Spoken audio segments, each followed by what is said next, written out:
Do mesmo modo que você aprende física, que você aprende química, que você aprende biologia, você pode aprender a ser bem-sucedido na vida. Poder posicional é o poder da posição que você ocupa. Certo. A pessoa é general no exército. Ela chega lá, todo mundo presta continência para ela. Chegou o general, toca uma música, etc e tal.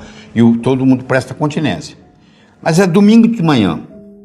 Esse indivíduo está de bermuda, camiseta, chinelo. Ele vai até a banca de jornal comprar um jornal. Ninguém sabe quem ele é. Aquele poder posicional dele não existe. Ele agora vai ter ou não o poder pessoal. Se ele tiver esse poder que nós estamos ensinando aqui, na hora que ele abrir a boca, ele se manifesta. Esse poder pessoal ninguém tira de você. Então você imagina, o cara é piloto de avião, ele é comandante. Ele manda no avião a vida inteira. Ele trabalha 30 anos mandando no avião. Um dia, ele fez 55 anos, ele tem que parar. Ele não tem mais avião para mandar. Pronto, eu tirei dele todo o poder posicional. Se ele tiver poder pessoal, ele continua. Se ele não tiver, ele infarta e morre. Então eles pegaram pessoas que aposentaram com 55, e você pode aposentar com 60, e tem pessoas que preferem até os 60 pilotando avião. E fizeram um estudo e mostraram que aqueles que aposentavam com 55, nesses 5 anos, e os outros continuaram trabalhando, morreram 3 vezes mais. Porque tiraram do sujeito, é como se tivesse castrado ele. Tiraram o poder posicional dele e não sobrou, ele não aprendeu o poder pessoal, porque ele ficava, era só ele entrar no avião como comandante, ele mandava, ele não precisava de nada. Não tem nada errado em você ter um poder posicional, mas você tem que desenvolver o seu poder pessoal, porque o poder posicional você pode perder ele a qualquer momento. Agora o pessoal não. Eu posso sair daqui para a China, eu levo ele comigo. Entendi. Eu posso ir para Nova York, eu levo ele comigo. Na hora que eu abrir a boca, ele se manifesta. Se você sabe, mas não sabe que sabe, é como se você não soubesse. Concorda? Não tem aquela Coralina que aos 76 anos de idade virou escritora? Ela não sabia que ela era escritora até os 76 anos, quando ela lançou o primeiro livro. Tem um pintor que ele vai descobrir aos 80 anos que ele sabe pintar. Mas se ele sabe pintar, mas ele não sabe que sabe, é como se não soubesse. Então, quando você descobre algo que você pode fazer, é um renascimento, é um rebirthing. Você, poxa, finalmente eu descobri. Eu ensino as pessoas a levar para perto na hora que ela vai dormir, ela leva um copo d'água e ela faz a chamada técnica do copo d'água. Ela pergunta assim, ó, porque assim, o nosso cérebro funciona assim. Tudo aquilo que você vivencia nos últimos 20 minutos antes de dormir, rumina no seu cérebro a noite inteira. E tudo aquilo que você pergunta para o seu cérebro, porque nós dormimos em média 8 horas por noite. Então, se você que está me assistindo tem 30 anos, você passou 10 anos dormindo. 1/3 da vida você passa dormindo. Você já pensou que bonito você aprender a colocar o seu cérebro para trabalhar para você enquanto você está dormindo? Olha o quanto que isso vai alavancar a sua vida. Então eu ensino a técnica antiga, milenar, do copo d'água. Eu faço a pergunta que eu estou querendo resolver hoje à noite, como é que eu vou fazer essa decisão amanhã? E eu tomo um pouquinho de água. E esse copo fica lá na cabeceira, lá no criado mudo. Amanhã eu acordo, vou lá, tomo outro golinho d'água. O meu cérebro faz uma conexão entre a pergunta e a resposta. É o que o Ivan Pavlov mostrava, que é um reflexo pavloviano. Eu fiz a pergunta, tomei um golinho d'água. Quando eu tomo outro golinho d'água amanhã de manhã, eu desencadeio a resposta que o cérebro trabalhou. E é impressionante. Às vezes você está tomando café da manhã, às vezes você está dirigindo para o trabalho, de repente a ideia vem. Então eu ensino as pessoas a descobrir qual é a finalidade de vida. Qual é a sua finalidade de vida? Para que você nasceu? Fazendo essa técnica, eu descobri transformar as pessoas de uma forma alegre e poderosa, com amor e sabedoria. Isso veio da minha cabeça, do jeito que eu estou ensinando aqui. Eu fiz isso, sei lá, uns 20, 30 dias seguidos, e de repente eu estava tomando café da manhã e isso desceu. Quer dizer, o meu cérebro, o meu inconsciente respondeu. Quando eu passo a trabalhar, primeiro você deixa de trabalhar, porque não é trabalho mais. Quando você está na sua missão de vida, você está de férias. Você não sente que você está trabalhando. Segunda-feira passa a ser o melhor dia da semana. É muito simples, você pergunta para uma pessoa assim, qual o melhor dia da sua semana? A pessoa falar que é sexta-feira, essa pessoa não está coerente com a sua finalidade de vida. Porque a pessoa que está coerente com a finalidade de vida, ela quer começar de novo. Aí você fala assim, mas vai mudar o quê? Eu falo, muda tudo. Você que está aí me assistindo, está interessado num joguinho que tem uma bolinha que eu jogo para aí, você joga para mim. Eu jogo para você, você joga para mim. Eu jogo para você, você joga para mim. Está começando a ficar chato, não tá? E se eu chamar esse jogo de tênis? Mudou, né? Aquela bolinha que vai para lá, para cá, enquanto eu estou falando dela para lá e para cá, ela não tem muito valor para você. Mas na hora que eu chamei de tênis, tem milhões de dólares por trás, tem um marketing por trás, mudou tudo. E é a mesma bolinha indo para lá e para cá, mas agora não é bolinha mais, é tênis. Quando você descobre a sua finalidade de vida, acontece isso. Uma coisa que parecia corriqueira, de repente ela tem um significado totalmente diferente. E realmente, primeiro, você para de envelhecer, sua saúde fica muito boa, obrigado. Você nunca mais vai ter problema financeiro na sua vida, desaparece do seu universo físico. E você começa a contribuir para a humanidade, que é o que está todo mundo aqui. São dois motivadores que você tem. Um é evitar sofrimento, o outro é procurar prazer. Tá. Então, tem pessoa que faz as coisas com medo de uma coisa ruim acontecer. Ele está evitando o sofrimento. Certo. Tem pessoa que, ao contrário, ela faz para procurar o prazer. 60% das pessoas no mundo operam a motivação no sentido de evitar sofrimento. E 40% operam no sentido de procurar prazer. Então, vamos exemplificar isso. Eu tenho o João e o Pedro, são dois funcionários que trabalham comigo. Certo. E eu sou o chefe deles. E o João, eu descobri que ele evita sofrimento. Não dá para explicar aqui, porque senão ele demoraria muito tempo. E o Pedro, eu descobri que ele procura prazer. E eu vou fazer um projeto junto com o João e junto com o Pedro. Eu chamo o João na minha sala e digo assim, ô João, eu, você e o Pedro vamos fazer um projeto juntos. Deixa eu falar para você o que vai acontecer de ruim com a gente se esse projeto não der certo. Blá, blá, blá, blá, blá. Aí eu chamo o Pedro. O Pedro já é motivado por procurar prazer. Eu digo, Pedro, você, o João e eu vamos fazer um projeto juntos. Deixa eu falar para você o que vai acontecer de bom se nós fizermos um projeto bem feito. Olha que interessante. Eu motivei para fugir do sofrimento. Do chicote. E o outro eu mostrei a cenoura. É motivado pela cenoura e o outro é motivado pelo chicote. Todo ser humano tem um impulso para crescer. A pessoa nunca chega e fala, eu quero piorar. Todo mundo está querendo melhorar, não é verdade? Agora, que infelizmente, uma pequena minoria consegue isso, que a maioria navega na vida, a deriva. Cada vez o mundo está ficando mais complexo. O volume de informação hoje dobra no mundo a cada 12 meses. Você imagina, a cada 12 meses nós nos tornamos obsoletos, porque dobra a quantidade de coisa que a gente tem que aprender. Nós somos constantes aprendizes. Essa é a grande verdade. Existem pessoas que se fecham totalmente. Elas acham que já passou o tempo de escola, que agora não precisa aprender mais nada, que o que ela aprendeu é o suficiente para o resto da vida. O que não é verdade. Como o conhecimento dobra a cada 12 meses, aquilo que você aprendeu provavelmente vai servir muito pouco, porque muita coisa vai modificar. Antigamente a gente se formava, colocava o diploma na parede e vivia às custas dele. Hoje não dá.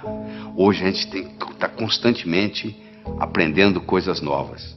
O mundo hoje não é mais de quem sabe. O mundo hoje é de quem aprende. Porque quem sabe pode saber coisas que são obsoletas, que não servem mais.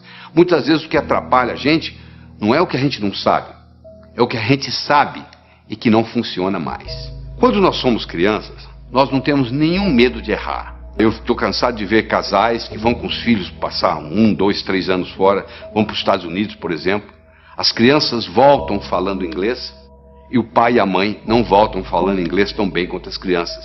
Porque o pai e a mãe ficam naquele negócio. Bom, quando eu estiver falando bem, aí eu vou falar. Só que para falar bem tem que praticar. Como a criança não tem essa dificuldade, ela não tem esse problema, o que acontece? Ela fala. Porque o erro é parte integrante do processo de aprendizado. O erro, quando bem interpretado, é altamente pedagógico. Quando tudo dá certo, você não aprende nada. Agora, quando dá errado, você pode aprender com o erro. Então, a primeira sugestão que eu tenho para você, erre, porque é errando que você aprende. Se você fica com muito medo de errar, o que acontece? Você não aprende nada. Agora, tem uma coisa interessante. Tudo aquilo que eu aprendo com os dois lados do cérebro fica comigo para o resto da vida. Se eu aprendo a andar de bicicleta, mesmo que eu passe 20 anos sem andar, se eu subir numa bicicleta, eu ando. Se eu aprender a nadar quando criança e passar, sei lá, 30 anos sem entrar na água, se eu entrar na água, eu nado. Por quê? Porque eu aprendi com os dois lados do cérebro. Infelizmente, aquilo que a gente aprende na escola, a última prova que você fez como estudante na sua vida, se você repetisse essa prova hoje, você não ia tirar nem metade da nota que você tirou naquela época. Não é verdade? A maioria que você aprendeu, você esqueceu. Porque você aprendeu só um lado do cérebro. Em pedagogia, existe uma parte da pedagogia chamada heurística. Heurística é o método educacional que consiste em fazer descobrir pelo aluno o que se lhe quer ensinar. Ou seja, o próprio aluno vai descobrindo o processo e quando você descobre aquilo, meu amigo, acabou, ninguém tira aquilo de você mais. Então você tem que colocar um disco quebrado na sua cabeça quando você está assistindo aula, e o dia esse disco quebrado só diz uma coisa: o que ele ou ela, professor, professora, quer que eu aprenda desse assunto. Esse disco quebrado vai ficar rodando durante todo o período da aula que você está assistindo, e você vai anotar não mais palavras ou números, você vai passar a adotar ideias. Esse aqui é o grande segredo. O que é inteligência? O que você acha que é inteligência? Qual seria a sua definição de inteligência? Inteligência é a habilidade em fazer distinções, fazendo visível o invisível e com isso podendo intervir. Se alguém estiver envenenando a minha água com arsênico e eu não sei, eu vou continuar tomando a água e posso morrer envenenado. Eu só vou parar de tomar a água se eu estiver consciente de que eu estou sendo envenenado. Ou seja, na hora que eu fiz a distinção, que eu parei de beber água. Aquele que pode ver o invisível, pode fazer o impossível. Se eu consigo ver algo que você não consegue, eu consigo fazer algo que você não consegue. Então você, para ser um bom estudante, você tem que estar motivado. Só motivado não adianta. Tem muita gente motivada, mas desmotiva logo, porque não tem a estratégia, não tem um modelo. Então deixa eu falar para você de modelo. Imagine que eu desse para você de presente agora uma pérola. Você não ia ficar segurando essa pérola na mão, você ia colocá-la no bolso, não é verdade? Daqui uma semana eu me encontro com você pela segunda vez e lhe dou uma segunda pérola. De novo você coloca ela no bolso. Daqui 15 dias eu vou lhe dar uma terceira pérola e você vai colocá-la no bolso. Daqui 6 meses eu vou me encontrar com você e vou perguntar assim: onde é que estão as pérolas que eu lhe dei? Você vai responder mais ou menos assim: a primeira eu coloquei no criado mudo, a arrumadeira lá em casa não viu, jogou no lixo. A segunda, eu esqueci no bolso da calça, a calça foi para a lavanderia, voltou sem pérola. E a terceira eu escondi de mim mesmo, guardei tão bem guardado que eu não sei onde eu coloquei. Se eu desse para você, antes de lhe dar a pérola, eu desse para você um fio de nylon e orientasse você para colocar as pérolas no fio de nylon, você ia fazer um colar. Se você colocasse esse colar no pescoço, e daqui 6 meses eu me encontrasse com você e perguntasse onde estão as pérolas que eu lhe dei, você ia dizer: estão aqui, eu fiz delas um colar. Olha só, as pérolas são ideias. O cemitério está cheio de gente que teve boas ideias. Ou não fez nada com elas, ou estragou a vida. Eu já vi muita gente estragar a vida por causa de uma boa ideia. Se eu tiver uma boa ideia, mas não tiver um modelo por trás, é um desastre. Então, a melhor definição que eu conheço de educação é a seguinte: educação é aquilo que fica depois que você esqueceu tudo que você aprendeu. O que fica? Ficam modelos. Você não faz um bolo só com farinha, nem só com manteiga, nem só com ovos. Você precisa de vários ingredientes. O bolo da vida necessita vários ingredientes. E um desses ingredientes é o diálogo. Um desses ingredientes é a capacidade de se comunicar. Ele não é o único, mas ele é fundamental. A comunicação tem 3 níveis. O primeiro nível eu chamo de boca-ouvido. O segundo nível eu chamo de cérebro. O terceiro nível eu chamo de coração. Vamos começar com o primeiro nível. Boca, ouvido. Deixe-me primeiro fazer uma distinção para você. Ouvir e escutar não são sinônimos. Você ouve com o ouvido. Você escuta com o cérebro. Você já foi alguma vez num restaurante e pediu ao garçom para lhe trazer uma água com gás e ele lhe trouxe uma água sem gás? Ou você fez uma solicitação e ele lhe trouxe outra? Aquele garçom, naquele momento que ele recebeu o seu pedido, ele estava operando no nível 1. No nível 1 ninguém é promovido. No nível 1 você não conquista as pessoas. No nível 1 você não vai para frente na vida. Não interessa a nota que você tirou na escola, isso não faz diferença. Porque a escola lhe passa informação. A vida lhe exige competência de ação. O que cai na prova não cai na vida. Se você observar na sua cidade, você vai encontrar indivíduos que eram CDFs, que eram estudantes brilhantes, e hoje são pessoas que estão perdidas na vida. E você vai encontrar também pessoas que eram estudantes medíocres, e hoje são excelentes empresários, estão contribuindo para o bem-estar da comunidade. Por que isso? Porque esses segundos, eles sabem dialogar com o mundo. Eles sabem dialogar com a sociedade. Eles aprenderam, talvez até intuitivamente, o poder da comunicação. A quantidade de dinheiro que você vai gerar na sua vida é diretamente proporcional à velocidade com que a roda da abundância vai girar na sua vida. A roda da abundância tem dois lados: o doar e o receber. Você pode doar para quem precisa, chama-se caridade, ou você pode doar para quem não precisa, chama-se generosidade. Então doar é a metade da roda. Uma roda não roda só com a metade. O cara que não quer doar nada, a roda da abundância não roda na vida dele. Ele pensa como pobre, vive como pobre, se sente pobre, porque ele não faz parte da abundância do mundo. Então doar é um grande segredo. O próprio Bill Gates acabou de se aposentar e agora vai se dedicar tempo integral ao altruísmo, tempo integral à fundação. Porque ele sabe, ele descobriu esse segredo que os Rockefeller descobriram, que é dando que se recebe. Então deixa eu falar um pouco na diferença entre caridade e generosidade. Se eu dou um dinheiro para alguém e essa pessoa está precisada, eu acabei de fazer um ato de caridade. Se você compra uma gravata e leva de presente para o seu amigo que está fazendo aniversário, você não fez uma caridade. O seu amigo poderia ir no shopping e comprar aquela mesma gravata. Você não foi caridoso, você foi generoso. Se você pratica só caridade, você está enviando para o seu subconsciente a seguinte mensagem: no mundo só ganha quem precisa. Eu vou ficar precisado para ganhar. Faz sentido o que eu estou falando?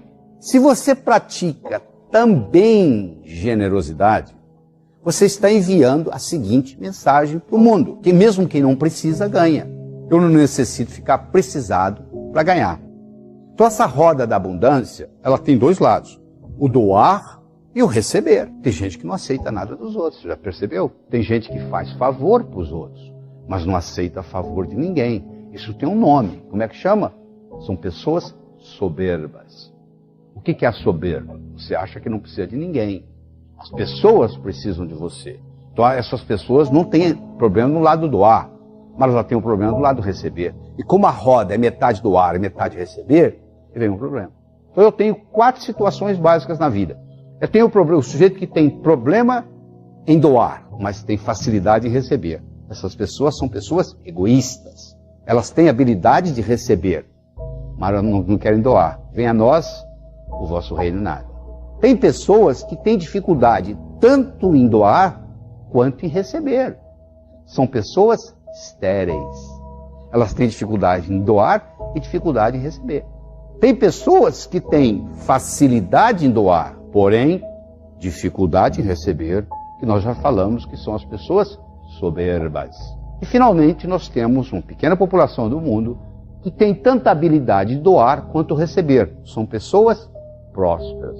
São pessoas que conhecem o caminho das pedras. Uma pessoa próspera, se você tirar a riqueza dela, ela manifesta de novo, porque ela conhece o caminho.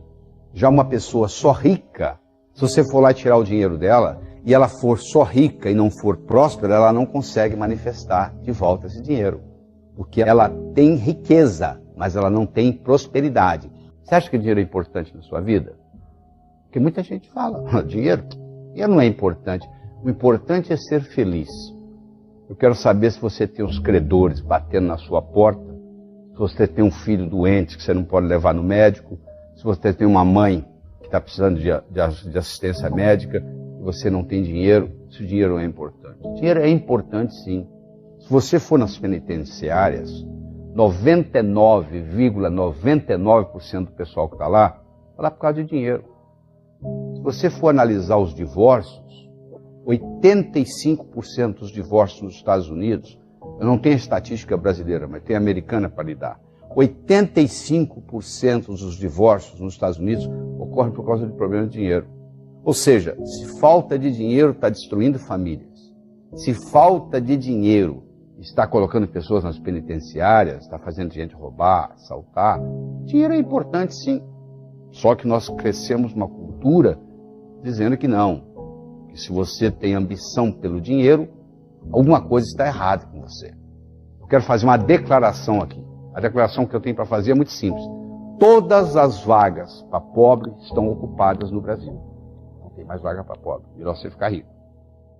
Se você quiser ser pobre na Suécia, não tem problema. Você vai receber casa, comida, roupa lavada, remédio, hospital. Se você quiser ser pobre na Suíça, não tem problema nenhum. Se você quiser ser pobre nos Estados Unidos, você não tem quase problema nenhum.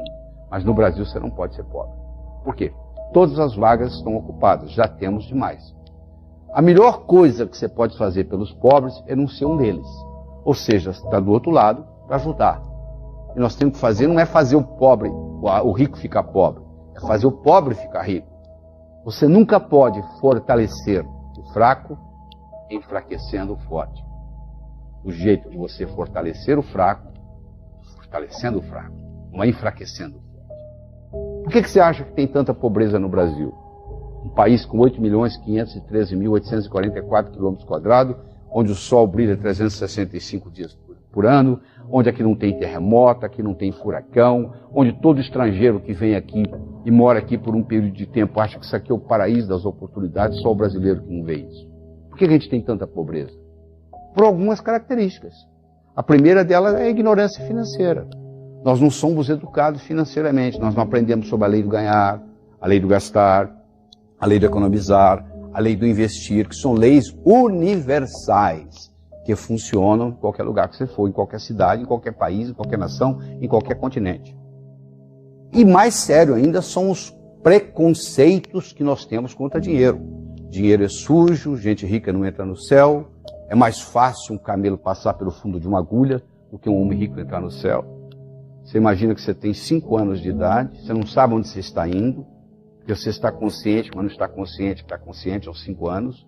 Você sabe que você vai num lugar importante, porque colocar a melhor roupa que você tem, e você vai e tem alguém pregando. É mais fácil um camelo passar pelo fundo de uma agulha do que um homem rico entrar no céu. Saiu dali, seu pai te leva ao zoológico, e tem aquele animal enorme. Você pergunta, papai, o que é aquilo ali? Aquilo ali, meu filho, minha filha, aquilo ali é um camelo, grande, hein, pai? Você chega em casa, você abre a gaveta de costura da sua mãe, você pega a agulha, olha, e com 5 anos você declara, eu quero ser pobre. Só que você esqueceu que você fez essa declaração, quem estava pregando lá também esqueceu de lhe ensinar que o conceito não é bem esse, não.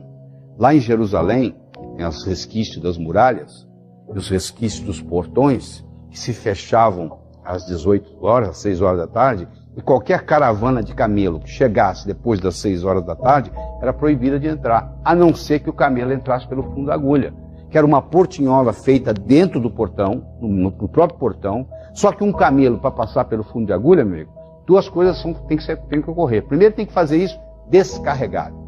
Ele não pode passar com o carregamento que ele chegou. E segundo, ele tem que fazer isso de joelhos. que não é difícil para um camelo.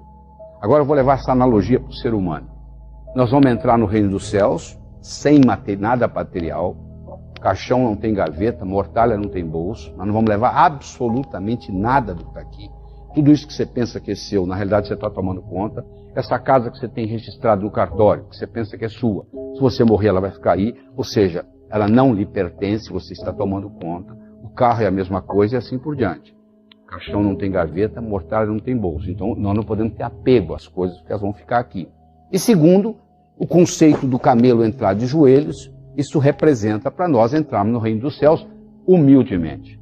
Só que a pessoa leva isso ao pé da letra. Esse é que é o problema. Isso é nada mais, nada menos que uma metáfora.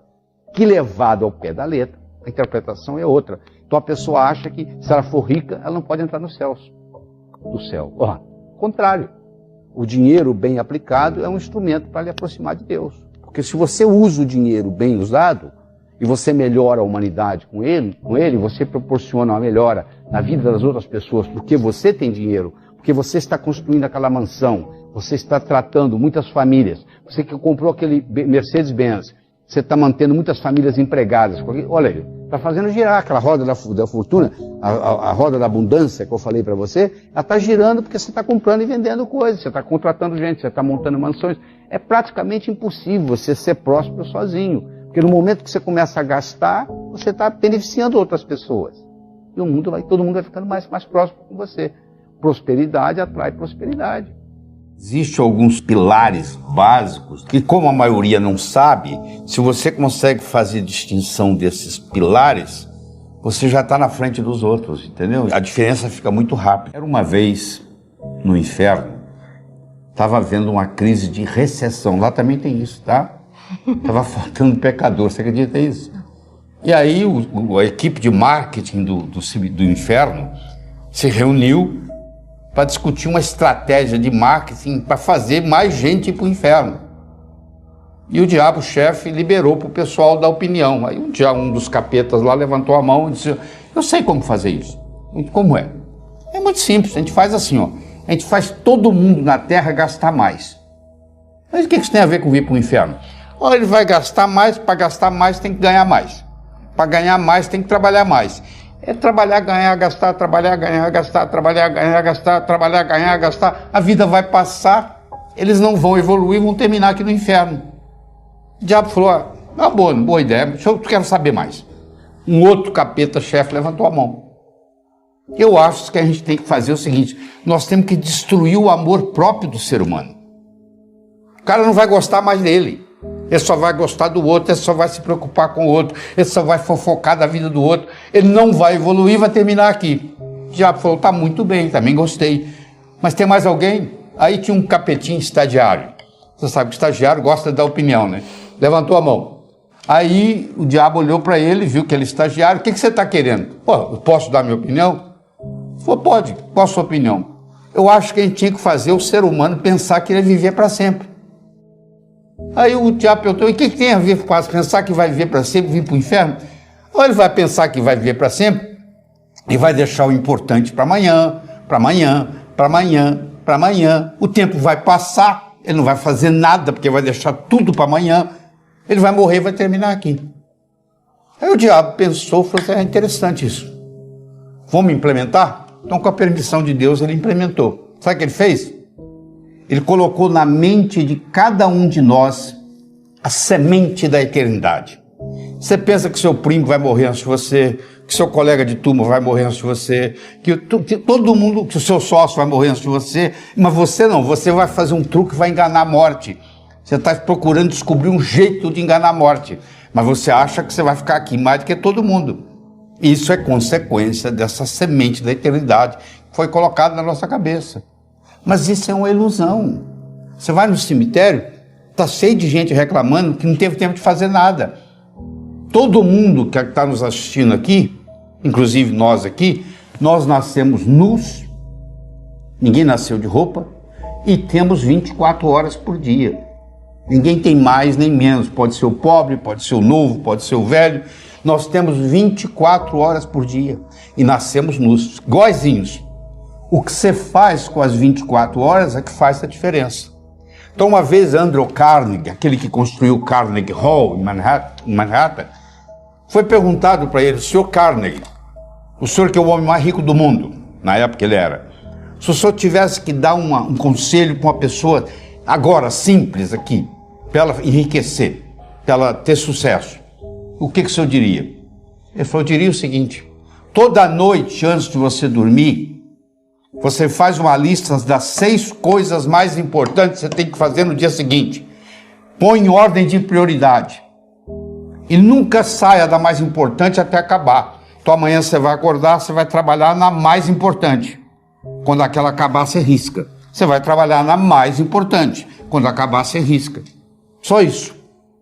Isso aí, só isso. Você dormir à noite e falar assim: amanhã as coisas mais importantes que eu tenho para fazer é essa. Vou começar pela mais importante. Porque sempre eu vou estar trabalhando a mais importante por dia. Isso faz toda a diferença. Na era da agricultura, mandava no mundo quem tinha terra. Na era industrial, passou a mandar no mundo quem tinha capital, quem tinha dinheiro. Hoje a moeda mudou e muita gente não se deu conta disso ainda. A moeda hoje chama-se informação. Você é rico ou você é pobre em informação. Só que informação tem 2 características interessantes. Primeiro, é um produto altamente perecível. Ninguém está interessado em notícia de ontem. Já ficou velho. E segundo, a informação só tem valor quando ela passa de um cérebro para outro. Qual o valor de uma moeda de ouro no fundo do Oceano Atlântico, onde ninguém consegue chegar lá? Não tem valor nenhum. Ela só vai ter valor quando ela estiver na mão de alguém. A informação só tem valor quando ela passa de um cérebro para outro. Não adianta o conhecimento que eu tenho aqui. É o quanto desse conhecimento que eu posso passar para você nesse período que nós estamos juntos. E nós, seres humanos, temos 7 inteligências básicas: a verbal, a matemática, a musical, a espacial, a corporal, a intra e a interpessoal. Então nós poderíamos passar horas e horas discutindo cada uma delas, mas não é a finalidade de hoje. Então você viu que eu deixei por final a interpessoal, que é a comunicação de você com os outros, entendeu? Que nós somos animais sociais. Ninguém vive sozinho. Se você tiver uma ideia brilhante aqui agora, a primeira coisa que vai vir na sua cabeça é com quem que você vai implementá-la. É verdade? Então, na mesma hora, a gente pensa num outro ser com quem a gente vai implementar essa ideia. Então, nós somos, por natureza, animais sociais. E isso faz uma diferença muito grande. Então, nós temos que aprender a fazer distinções na área da comunicação. Só que isso não é ensinado na sua mesa de jantar em casa, isso não é ensinado nas escolas, você acaba virando um autodidata, aprendendo a se comunicar e convencer os outros. Mas por trás de tudo isso existe uma ciência. A boa notícia que eu tenho para você é que ninguém vai num berçário e diz assim: aquele ali vai ser bom comunicador, aquele não vai, aquele vai. A comunicação é uma coisa que você desenvolve com o passar da vida. Agora, se você nunca se interessou por isso, você vai estagnar. A família tem a expectativa de que o colégio vai ensinar, que a escola vai ensinar. Pois a expectativa da escola é exatamente o contrário. A escola acha que os pais têm que ensinar. Isso não é obrigação da escola. Ora, se a criança não aprende em casa, se a criança não aprende na escola, ela vai aprender onde? Aprender a quê? Aprender a aumentar a inteligência financeira. Existem uma série de mitos populares com relação a dinheiro, com relação à riqueza. O primeiro mito que eu quero discutir com você aqui é o seguinte: trabalhar muito é causa de riqueza. Não é verdade. O cara ficou milionário aos 65 anos em Brooklyn, New York. Ele foi entrevistado e eles perguntaram para ele: por que você ficou milionário aos 65? Por que não aos 55? Por que não aos 45? Sabe o que ele respondeu? Estava muito ocupado, não tinha tempo de ganhar dinheiro. Ou seja, tem gente que está tão obcecada pelo trabalho do dia a dia que não tem tempo de dar um passo para trás e ver a coisa numa visão mais ampla. Então não é verdade, não é trabalhar muito que traz riqueza, é trabalhar de uma forma inteligente, é aprender a alavancar. Se pedir para derrubar uma porta, eu não tenho força física para isso. Mas se você me entregar um pé de cabra, eu derrubo com esse dedinho aqui, ó. Eu estou alavancando. Ou seja, eu estou trabalhando de uma forma inteligente. Vamos para o segundo mito? Não é correto trabalhar e se divertir ao mesmo tempo. Não, sabe o que eu faço? Durante a semana, eu trago o leite das crianças. Agora, no final de semana, eu faço o que eu gosto. Meu amigo, o que você faz como diversão, alguém faz como profissão. O que você faz como hobby, alguém faz como trabalho. Qual é o seu hobby? O meu hobby é jogar tênis. Pois é, tem gente que é instrutor de tênis. O que você faz como diversão, vai ter gente no mundo fazendo como profissão. Então, o grande segredo é você ter um hobby e cobrar por ele. Porque aí você não vai sentir que você está trabalhando. Terceiro mito. A ocupação correta é importante para ganhar dinheiro. Sabe por que eu não sou rico? Porque eu estudei a profissão errada. Se eu tivesse escolhido a profissão do meu irmão, o que seu irmão é? Ah, meu irmão é médico. Eu conheço médico pobre, médico rico. Advogado pobre, advogado rico. Engenheiro pobre, engenheiro rico. Jornalista pobre, jornalista rico. Porque a profissão você tem rico e pobre. Então essa história que é a ocupação que faz a diferença não é verdade. Sabe por que eu não ganho dinheiro? Isso é outro mito. Porque eu não tive a oportunidade de ir para a faculdade. Porque eu não tive uma boa formação. Isso também não é desculpa. Se você pegar o Thomas Edison, que foi cofundador da maior empresa do mundo por muitos anos, que foi a General Electric, ele teve 3 meses de escola. Se você pegar o Henry Ford, que revolucionou o mundo automobilístico, tem o 2º ano de ginásio.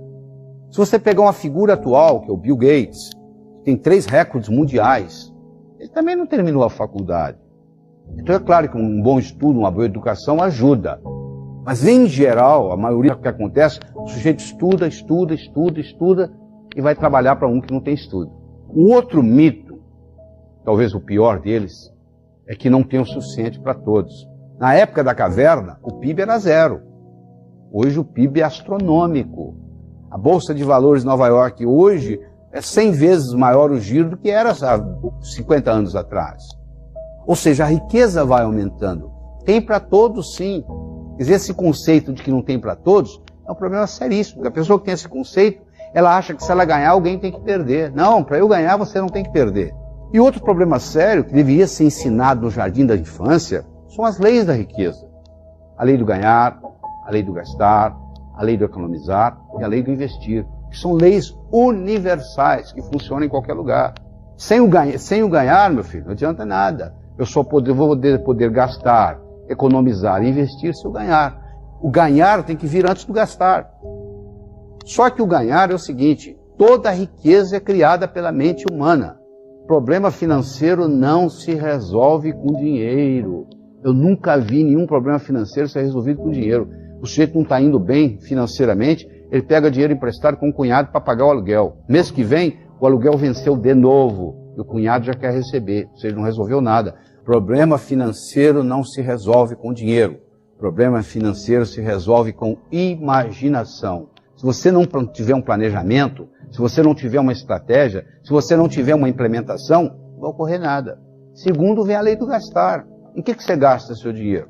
Aquilo que você valoriza. O dinheiro ele tem valor dependendo da transação que está ocorrendo. Então, o valor do dinheiro é determinado pelo comprador e pelo vendedor em cada transação. E se você gastar o que você ganha, meu amigo, você está andando de bicicleta. Você tem que saber economizar. Você tem que pegar pelo menos 10% que você ganha, sagrado, e separar. Chama-se dízimo pessoal. A palavra dízimo vem de 10. Você tira 10% que você ganha. Aí você deve estar pensando assim, mas eu já economizo 20%, 30% do que eu ganho. Mas não é isso que eu estou falando. Esse dinheiro, esses 10%, você nunca vai poder gastar em nada perecível ou roubável. Isso tem que... Você pode colocar no banco, você pode comprar um apartamento, você pode comprar um lote, você não pode comprar carro, você não pode comprar avião, você não pode comprar barco. Nada que seja perecível ou roubável. Isso aí funciona como se fosse o imã do dinheiro. Pega a sua conta final do mês, separa 10% e fala, isso é sagrado. Você deve estar pensando assim, mas peraí, se eu for pegar, eu já ganho tão pouco, como é que eu vou tirar 10%? Se você ganha pouco, 10% é quase nada. Não é verdade? Ou seja, não vai fazer muita diferença. Tem gente que vive com muito menos do que você vive. Se você tirar os 10%, o que vai sobrar, tem gente que vive com muito menos. Você tem que se ajustar a isso. Mas no momento que você faz isso, é um passo de mágica. Porque você está dando para o seu subconsciente a seguinte mensagem: eu vivo no mundo abundante, ganho mais do que preciso, está sobrando. E esse dinheiro acumulado, ele vai criar o que se chama o imã do dinheiro. Para onde vai dinheiro? Você acha que dinheiro vai para o pobre? Não, o dinheiro vai para quem tem dinheiro. Se você for lá no banco e falar assim, pelo amor de Deus, me empresta que eu estou apertado. O banco fala para você não. Agora você chega lá no banco e fala, eu tenho isso. O banco fala, você não quer levar um dinheiro emprestado? Olha que paradoxo. Quem está apertado mesmo, o banco não empresta. Agora, quem tem sobrando, tem crédito. Se você não aprendeu nada até agora dessa nossa conversa, se você aprender sobre a importância do dízimo pessoal, já fez uma diferença muito grande. E se você aprender o processo de investimento, o brasileiro tem uma dificuldade muito grande de investir, porque ele não é treinado, ele não aprende na escola, ele não sabe o que fazer com o dinheiro. Ele não sabe nem manusear o seu próprio pensamento, ele não sabe o poder que o pensamento tem de expandir, de criar, de eternizar-se. A pessoa, para ter vida próspera, é uma questão de atitude. Às vezes ela não tem dinheiro, mas ela sabe que é uma questão de tempo. Falta de dinheiro pode ser uma questão temporária. Pobreza é um estado de espírito. O que você merece é o que você tem. O merecimento que você acha que você vale está expresso aí na sua conta bancária, no carro que você dirige, na casa que você mora, na família que você tem. Está aí, ó. É só você olhar. O bolo do sucesso, onde eu escolhi 6 ingredientes. O primeiro é você ter uma boa autoestima. O número 1 é você. Ó. Primeiro você cuida de você. Você viu no avião? Lá vem a aeromoça lá e fala assim, ó, se por um acaso cair a concentração de oxigênio na cabine, vai cair uma máscara. Se você está com a criança, você faz o seguinte, você primeiro põe em você, para depois cuidar da criança. Ou seja, let me be a better me for me, and I'll be a better me for you. Deixa eu ser uma pessoa melhor para mim, eu serei uma pessoa melhor para você. Você entendeu? O termômetro mede a temperatura da sala. Eu chego aqui, está 21 graus Celsius. É a temperatura da sala. Agora, isso é o termômetro. Agora, se eu colocar aqui um termostato e colocar 15 graus, mesmo que lá fora esteja 30, aqui dentro vai estar 15. Porque o termostato vai baixar a temperatura ou subir, de acordo com onde eu coloco a temperatura. A autoestima é um termostato para a vida. Quanto que eu mereço? Quanto é que você está ganhando? Se eu falar que você vai, mês que vem, multiplicar por 10 o seu faturamento, você vai acreditar? Não. Você fala, não é possível. Quem é que vai... Se ganho um mês que vem eu vou ganhar 10? Eu sei, mas por que você está ganhando 1 e o seu amigo está ganhando 4? Fazendo a mesma coisa. Com o mesmo talento. Pode ser que ele tenha um marketing melhor do que o seu, pode. Mas pode ser também que ele tenha um termostato de autoestima melhor do que o seu. Então, o que você merece é o que você tem. O merecimento que você acha que você vale está expresso aí na sua conta bancária, no carro que você dirige, na casa que você mora, na família que você tem. Está aí, ó. É só você olhar. Se você quiser mais, você tem que sentir merecedor demais. E para sentir merecedor demais, escuta, você tem que subir a sua autoestima. A segunda é a sua capacidade de se comunicar, que é fundamental, principalmente no mundo de hoje, onde a comunicação é talvez o mais importante de tudo, o sucesso. Eu posso ter 2 indivíduos que têm um QI de 145, quase gênio. Um está muito bem na vida e o outro está desempregado no quarto jack.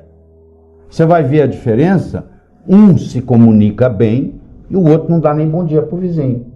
Então, no momento que você melhora a sua capacidade de se comunicar, você passa a valer mais no mercado. Essa é a realidade. Terceiro, é a sua estabilidade, a sua capacidade de estabelecer objetivos, criar estratégia. Em 1953, eles pegaram todos os formandos da Universidade de Harvard e perguntaram para eles assim, o que você vai fazer nos próximos 6 meses, próximo ano, próximos 5 anos, próximos 10 anos, próximos 15 anos, próximos 20 anos. A grande maioria, como acontece aqui no Brasil, não tinha nada por escrito. Não tinha nada, não tinha nenhum... Ah, não sei, eu vou ver o que vai acontecer. Eu vou deixar a vida me levar, né? Mas 3% daqueles estudantes, eles tinham por escrito o que eles iam fazer com 6 meses, com 1 ano, com 5, com 10, com 15, com 20 anos de formado. Em 1973, eles pegaram aqueles que ainda estavam vivos e fizeram uma avaliação. Então, aquele grupo que tinha por escrito era 3%. Valia mais do que os 97% junto em todos os aspectos. Então, eles viram se a inteligência era diferente? Não. O background familiar era diferente? Não. Tudo era igual. As notas que tiravam na escola, a única diferença que fazia diferença é que eles tinham por escrito. Então, os nossos, por isso que a empresa multinacional, ela pega os objetivos do ano que vem e coloca até setembro por escrito.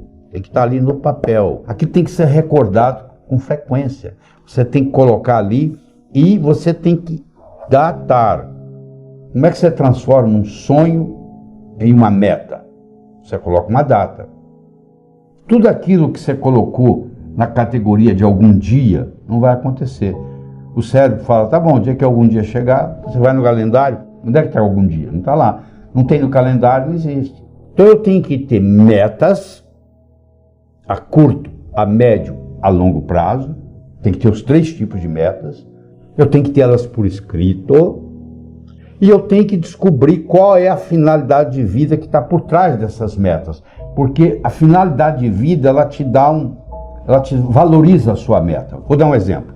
Você imagina uma bolinha que eu jogo para você, você joga para mim, eu jogo para você, você joga para mim, eu jogo para você, você joga para mim. Começou a ficar cansativo, né? Mas se eu chamasse de tênis, mudou, né? Milhões de dólares por trás. Enquanto era uma bolinha para lá e para cá, você não estava dando valor. Na hora que eu falei tênis, mudou. É assim, uma meta que talvez não tenha importância, mas se ela está encaixada dentro da minha finalidade de vida, ela valoriza. E eu vou estar disposto a ter mais esforço para que ela aconteça. A sua atitude determina a sua altitude na vida, a sua dedicação ao trabalho e a sua ambição saudável. Então são 6 elementos, ó. A boa autoestima, boa comunicação, saber estabelecer metas, ter uma atitude positiva, dedicação ao trabalho de uma forma inteligente e hoje melhor do que ontem, amanhã melhor do que hoje.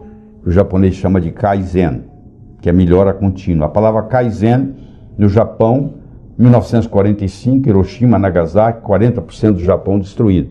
Com essa simples filosofia de uma palavra, que é K-A-I-N-Z-N, Kaizen, que é melhora contínua, o Japão saiu de lá e hoje ele é o 3º per capita no mundo, entendeu? 3º país mais desenvolvido do mundo, então, ou seja, está lá no pódio. Saiu de 40% destruído, é um arquipélago com mais de 3.000 ilhas, não é um continente, muito complicado, mas no entanto, com a filosofia Kaizen, que é melhora contínua, que eu recomendo você adotar isso, eu adotei isso na minha vida, hoje é melhor do que ontem, amanhã é melhor do que hoje, e aí você junta esses 6 ingredientes com a pitadinha do que eu chamo a diferença entre o profissional e o amador. O que difere o profissional do amador? Paciência e persistência, porque o amador, se não der certo, ele chuta o pau da barraca. O profissional sabe que o amanhecer só vem depois da noite ter passado. Roma não foi construída em um dia. Então tem que ser de grão em grão a galinha enche o papo. Então tem que ser aos pouquinhos para chegar lá. Então eu coloco esses 6 ingredientes com paciência e persistência e o resultado só pode ser um: obter aquilo que você quer.